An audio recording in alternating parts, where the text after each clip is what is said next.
नमस्कार, मैं संतोष कुमार अम्बेस और आप देख रहे हैं आवाज़ भारत। जैसे कि मैं दिखा देना चाहता हूं कि ये जंतर मंतर का वो नज़ारा है जो आए दिन अपनी मांगों को लेकर के जंतर मंतर पे आते रहते हैं और अपने मांगों को सरकार तक पहुंचाने का ये जरिया जंतर मंतर है। और आज हमारे साथ में भारतीय जाति मुक्त पार्टी के राष्ट्रीय अध्यक्ष राजवीर सिंह, जो आज हम उनसे बात करेंगे कि पार्टी का जो उद्देश्य है वो किन किन उद्देश्यों को लेकर के चल रही है और आगे कहां तक लेकर जाने वाले हैं। सर नमस्कार। नमस्कार सर, क्या उद्देश्य है सर आपकी पार्टी के, क्या बायलॉज है? हमारी पार्टी का एक ही उद्देश्य है कि प्रोपोर्शनल वोटिंग सिस्टम पर जो है हम काम करें और जो विदेशों में जो अभी सिस्टम काम कर रहा है उसके आधार पर चुनाव व्यवस्था में सुधार किया जाए। किस प्रकार का सुधार चाहते हैं चुनाव में? हम सुधार ये चाहते हैं कि एक संसदीय क्षेत्र में अगर जो है 15 या 20 व्यक्ति उम्मीदवार खड़े होते हैं तो उनमें किसी को भी रिजेक्ट ना किया जाए, बल्कि उनको उनके द्वारा प्राप्त वोटों के आधार पर एक सीनियरिटी लिस्ट बना ली जाए। उसमें जिसको सबसे ज़्यादा वोट मिले उसको महत्वपूर्ण पद दे दिया जाए। उसके बाद जो है बाद के महत्वपूर्ण पद सीनियरिटी के हिसाब से विभिन्न लोगों को दे दिए जाएं, उम्मीदवारों को। अभी तो ईवीएम के ऊपर ही सवाल उठ रहे हैं, आप उसकी बात कर रहे हैं। हाँ, नहीं, ईवीएम वाली बात आप ठीक है, लेकिन हमारा मुद्दा ये है कि जो चुनाव में ईवीएम का या बैलेट पेपर का जो प्रयोग होता है तो उससे हमें आगे बढ़ना है। अभी ईवीएम के ऊपर सवाल उठ रहे हैं तो वो सही है या गलत है इस पर मैं जो है बहस नहीं करूँगा। मेरा मेन वो है उद्देश्य कि जब मोबाइल से आप पैसे ट्रांसफ़र कर सकते हैं तो मोबाइल से वोट क्यों नहीं ट्रांसफ़र हो सकता है। मोबाइल से हम लाखों का रकम जो है ट्रांसफ़र कर देते हैं और अपने अकाउंट में मंगा भी लेते हैं, तो एक वोट मंगाने में, देने में या लेने में क्या दिक्कत है उसमें। तो हमारा ये मुद्दा यही रहेगा कि वोटिंग जो है मोबाइल से की जाए। हाँ, जैसे विदेशों में भी कई जगह चल रहा है। विदेशों का हाँ मुझे इतना ज़्यादा मालूम नहीं है, लेकिन अभी हमारी डिमांड यही है कि मोबाइल से जो है वोटिंग की जाए, ताकि जो गरीब आदमी वोट देने के लिए मतदान केंद्र पर जाता है तो उसको कई बार हरासमेंट भी किया जाता है, तो वो हरासमेंट उसका बंद हो। वो केवल मोबाइल वोटिंग से ही बंद हो सकता है। तो फायदे क्या क्या हैं सर? मोबाइल वोटिंग का फ़ायदा ये है कि वोटर को कहीं जाने की ज़रूरत नहीं पड़ेगी, वो अपने घर से ही जो है वोट दे सकता है और मोबाइल से वोट वापस भी ले सकता है। जैसा कि हमारा सब पहला उद्देश्य ये है कि कोई भी मतदाता अपने मत का प्रयोग किसी को जो है अगर देने के लिए कर रहा है, किसी को आज मत दे रहा है तो कल को वो ले भी सके वापस। मतदान से मेरा थोड़ा सा मतदान शब्द मुझे अच्छा नहीं लग रहा है, क्योंकि मतदान का मतलब है कि आपने कोई चीज़ दान दे दी। हम दान नहीं दे रहे हैं, अपनी एक राय व्यक्त कर रहे हैं किसी व्यक्ति विशेष के पक्ष में या किसी विचारधारा के पक्ष में अपना मत दे रहे हैं, व्यक्त कर रहे हैं, दान नहीं दे रहे हैं। तो इसलिए मतदान से मेरा थोड़ा सा अलग विचार है। जैसे मतलब कि बोला कि ऑनलाइन जैसे पैसे ट्रांजैक्शन करते हैं, एक बार दे दिया तो फिर वापस कैसे आता? क्यों नहीं हो सकता? एक बार जब देने के बाद हम किसी दूसरे व्यक्ति से पैसे मंगा सकते हैं उस अकाउंट में, तो हमारा वोट भी तो ऐसा ही है। वोट बैंक का क्या मतलब है? वोट बैंक का जो शब्द है क्यों प्रचलन में आया है? क्या वोट कोई बैंक में रखने की चीज़ है? वो केवल इसलिए आया है कि वोट एक बार जो है आपने दे दिया तो वो नेताओं की प्रॉपर्टी हो जाती है, उनके बैंक में चला जाता है वोट। तो वोट उनके बैंक में नहीं जाना चाहिए, वो मतदाता के ही पास रहना चाहिए। उठता है कि अगर मान लीजिए आप वोटिंग की बात करते हैं तो ऐसा भारत में आज भी है कि 40% लोगों के पास वो फ़ोन नहीं है, फ़ोन से वोटिंग नहीं कर पाएंगे, तो ये 40% लोग वोट कैसे करेंगे? जो 40% लोग हैं ये अभी जन सुविधा केंद्र में जाते हैं, वहाँ बोलते हैं भाई साहब ये पैसे लो और मेरे घर पहुँचा दो, ठीक है। तो इस तरह वो वोट क्यों नहीं डाल सकते? वहाँ से सुविधा केंद्र से डाल सकते हैं। जगह जगह पर आपके कंप्यूटर सेंटर बने हुए हैं, उनका जनता उपयोग भी करती है, पढ़ा लिखा भी करता है, अनपढ़ भी करता है, घर पैसे भेजने के लिए करता है, तो वोट भेजने के लिए क्यों नहीं उसका इस्तेमाल कर सकता है, जन सुविधा केंद्र का बड़े आराम से कर सकता है। तो जन सुविधा केंद्र के द्वारा वो वोट दे भी सकता है, वोट वापस भी ले सकता है।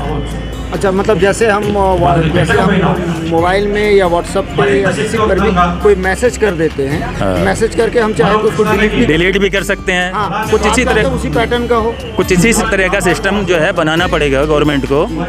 अब जैसे आधार कार्ड से लिंक होके हमको सिम मिलता है या मोबाइल मिलता है, सब चीज़ है, तो फिर ये जो वोटर का जो बनेगा, तो क्या 18 साल के बाद का सारे वोटर जो हैं उसी में रजिस्टर्ड करा देंगे, उसी के अंदर रजिस्टर्ड हो जाएगा उसका, जो भी 18 साल का हो गया उसी के साथ रजिस्टर होगा, शायद यही पैटर्न हो उसका।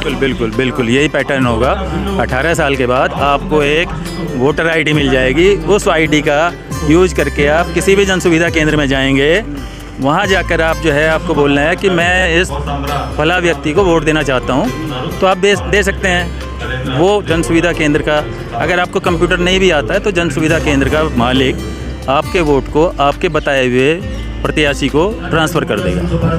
तो आपका ये जो कॉन्सेप्ट है, ये मतलब ये इलेक्टोरल रिफॉर्म इसको हम कह सकते हैं। यस बिल्कुल। वोट वापस लेने के लिए जो हमारा प्रस्ताव है, वापस लेने में फ़ायदा मतदाता का भी होगा, और जो उम्मीदवार हैं, दूसरे प्रत्याशी हैं, तो उनको भी फ़ायदा होगा अगर वो जनता के हित में काम कर रहे हैं। अगर जनता के हित में काम नहीं कर रहे हैं तो फिर वो मतदाता उनसे अपना वोट वापस ले लेगा, और जो उसका अपने हितों को साधने का काम करेगा प्रत्याशी, उसी को जो है फिर वो वोट दोबारा देंगे। मोदी जी ने 33% महिलाओं का बिल पास कराया सर।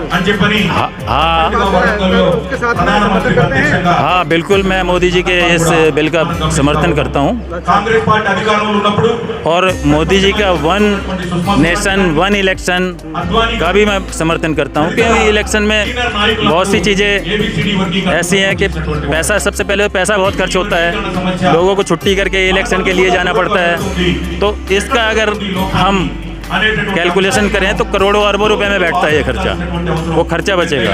हाँ, बिल कायदे से तो देखिए 50% होना चाहिए, महिलाओं की जनसंख्या 50% है, तो 50% होना चाहिए उनका रिजर्वेशन भी महिलाओं का। आरक्षण SC OBC का, हाँ बिल्कुल, सबसे पहले तो आरक्षण उसमें भी होना चाहिए।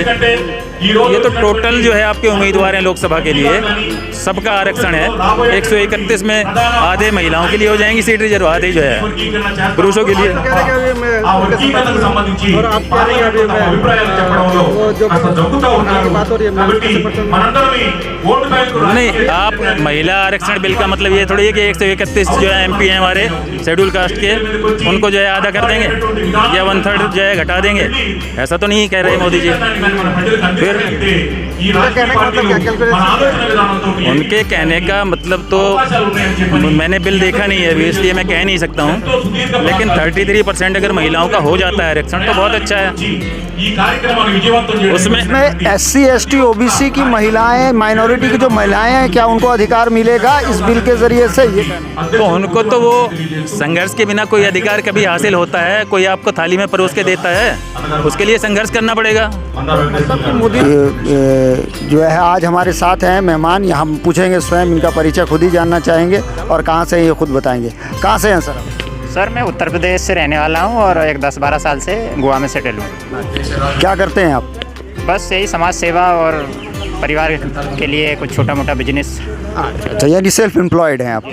अच्छा, देख रहे हैं जिस तरह से मोदी जी ने 33% महिलाओं के लिए आरक्षण का जो प्रावधान किया है, उसमें आपकी अपनी क्या राय है?